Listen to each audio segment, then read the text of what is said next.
Patrick Jagou, sentier d'auteur, la Jagou d'émission littéraire produite en partenariat avec la Société des auteurs savoyards. Aujourd'hui, j'ai le plaisir d'accueillir Sylvie Brieux.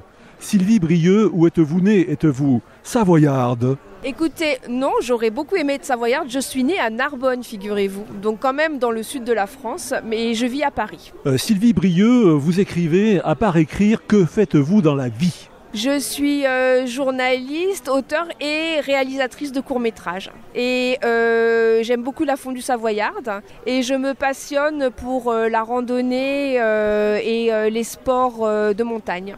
Sylvie Brieux, dans quelles circonstances avez-vous commencé à écrire? Est-ce par le biais du journalisme? J'ai commencé à écrire en fait des carnets de voyage quand j'étais déjà enfant. J'écrivais beaucoup et j'écris toute petite en CM2. J'ai écrit ma première pièce de théâtre.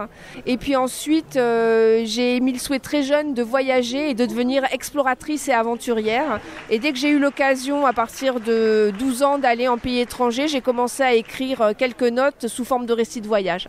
Sylvie Brieux, pouvez-vous nous parler, s'il vous plaît, de cet ouvrage intitulé « L'âme de l'Amérique » ? Absolument, l'âme de l'Amérique, le sous-titre c'est Au cœur des grands espaces de l'Ouest.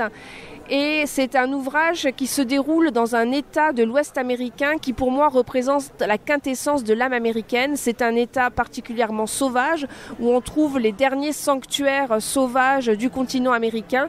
Et c'est un État qui est également marqué des épisodes fondateurs de l'État moderne américain. Et dans cet État, il y a une faune et une flore exceptionnelles. On y rencontre des bisons, on y rencontre des wapitis, on y rencontre des grizzlies. Et ce rapport que les gens ont à la terre, à un environnement extraordinaire, nourrit leur sens très profond de la communauté.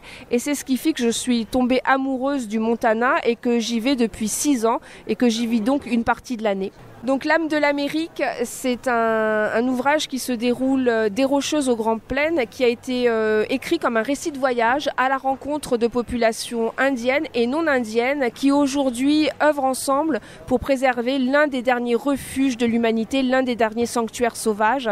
Et ces populations arrivent à s'unir alors que ce sont d'anciens ennemis, des descendants de grandes figures de la résistance indienne, mais aussi de pionniers. Chers auditeurs, nous parlions aujourd'hui de l'ouvrage de Sylvie Brieux intitulé « L'âme de l'Amérique au cœur des grands espaces de l'Ouest », publié aux éditions Albin Michel.